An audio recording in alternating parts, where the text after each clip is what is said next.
6IX9INE spotted at George Floyd Riot NYC.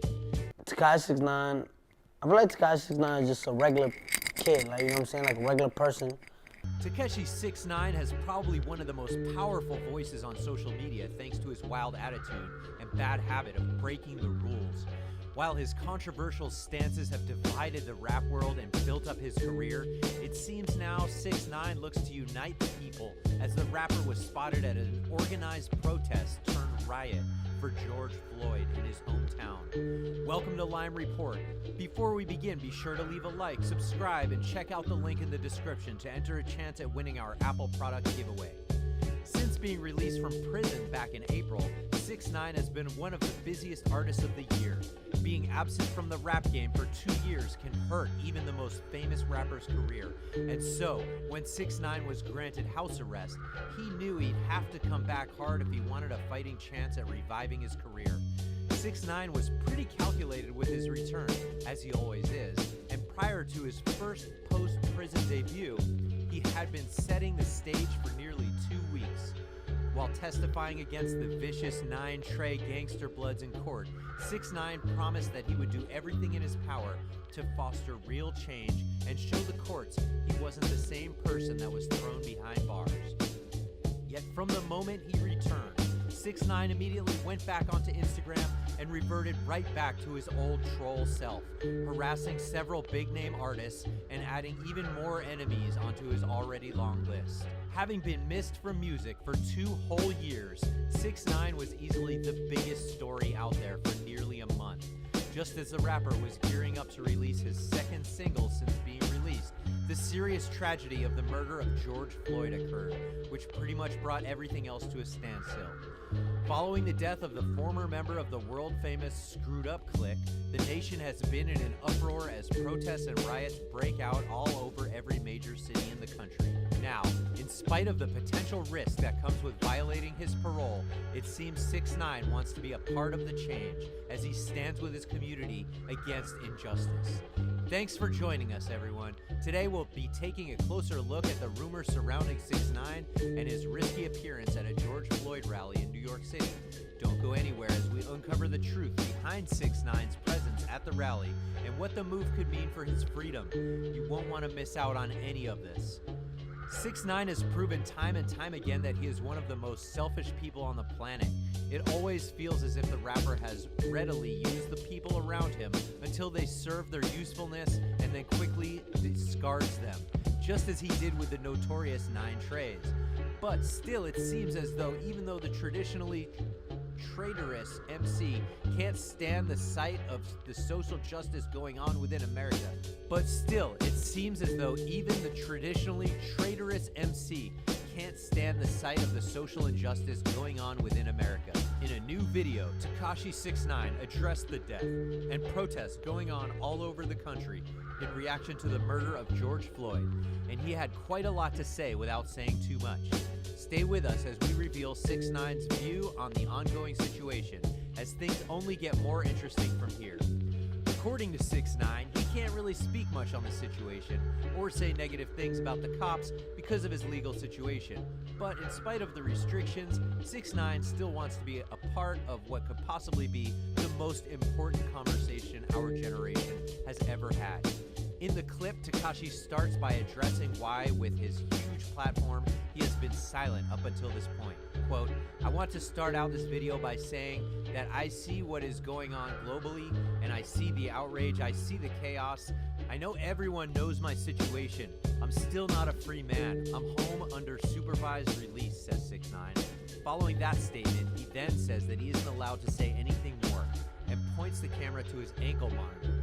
Based on his actions, most of the fans assume that the reason for his silence is either because 6IX9INE can't talk negatively about the police, or that anything he says could be counted against him as inciting violence, which could violate his parole and send him back to prison. "I can't speak on certain topics," he says, "but I want to do, and what I am going to do is send out my deepest condolences to the Floyd family," he said. 6IX9INE is familiar with such tragic losses as he witnessed with his stepfather being gunned down right in front of his childhood home, which scarred the rapper at a young age. He continued, quote, Unfortunately, when stuff like this happens, and in the situation I'm in right now, not being able to speak on certain topics is the best thing I can say is let's stick together. The way we've been doing.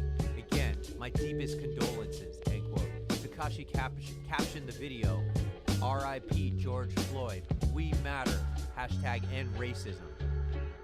While some have welcomed 6IX9INE and his support with open arms, other fans have lamented the snitch rapper for saying anything at all given his background.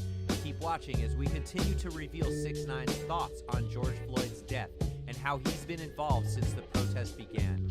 Exclusively here on Lime Report. As many of you know by now, 6IX9INE has taken heat in the past for using racial slurs, especially the N-word, in his music.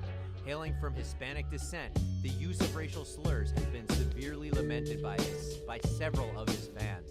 And now that he's speaking out on George Floyd and his death, many fans have brought up those past incidents as a way to discredit his words and support.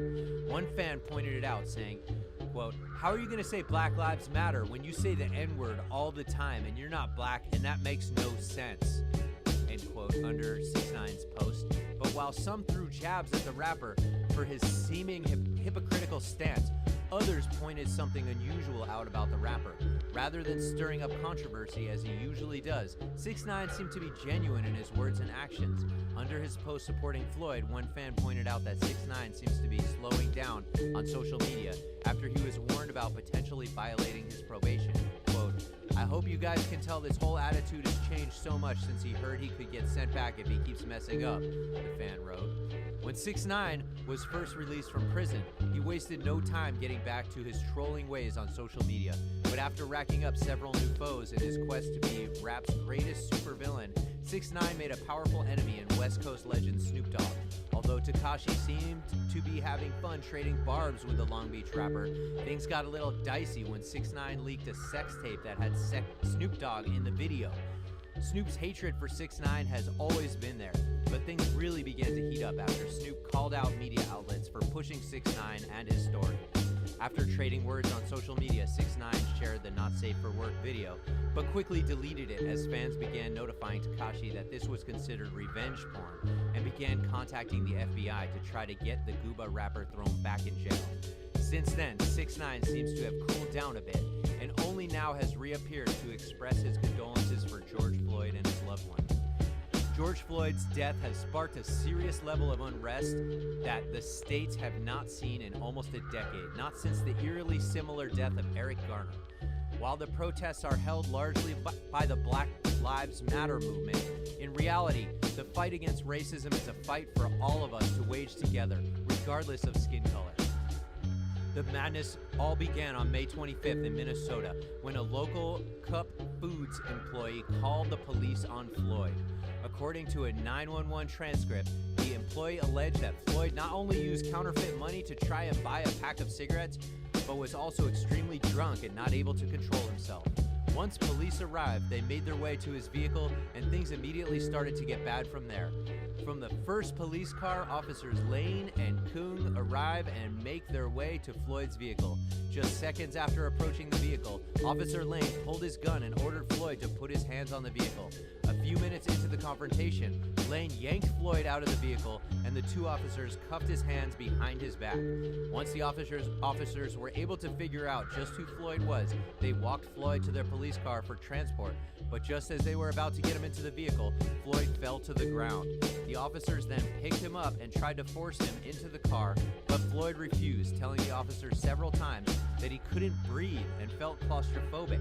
As the two officers struggled to get Floyd into a vehicle, a backup squad car rolled up, carrying officers Tao and Chauvin, the latter being the man that ultimately killed Floyd. While Kung attempted to force Floyd into the car through one side of the back seat, Chauvin then made his way to the other side of the rear seat, opened the door, and pulled Floyd out of the vehicle and onto the road face down. From this moment, several bystanders began filming simultaneously and showed all four officers gathered around Floyd, with three officers applying pressure to his neck and back while the fourth stood guard. In spite of the nearly 15 minutes of Floyd telling officers that he can't breathe before he even touched the ground, his complaints were ignored. Once he was face down on the ground, the officers finally made the decision to call for medical backup, but only reported the call as a, quote, code 2, which is a request for backup for a non-emergency, reportedly for his bleeding mouth. However, shortly after, the call is upgraded to a code 3 for a medical emergency. Despite the fact that the police upgraded the call as they acknowledged Floyd's struggle to breathe, Officer Chauvin still held the poor Floyd pinned down to the ground for another 7 minutes.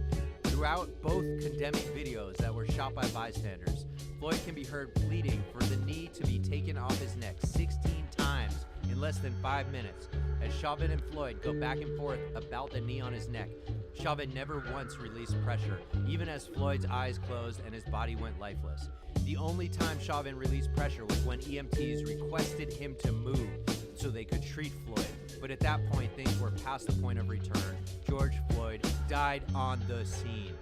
Tekashi 6ix9ine is a master at riding the wave of controversy to his advantage, and while he's been known to come out with a polarizing comment to an otherwise touchy subject before, it seems the current state of the country is too big even for the world's biggest troll to joke about. While we don't know what will become of 6ix9ine as the riots continue to rage on, one thing for sure is that in spite of his controversial stances and personality, even 6ix9ine is allowed to support the current fight for justice as it affects his life as much as the rest of us. But will 6ix9ine have to stay silent as the rest of the world weighs in on the situation? Or will he be able to speak his piece before it's too late?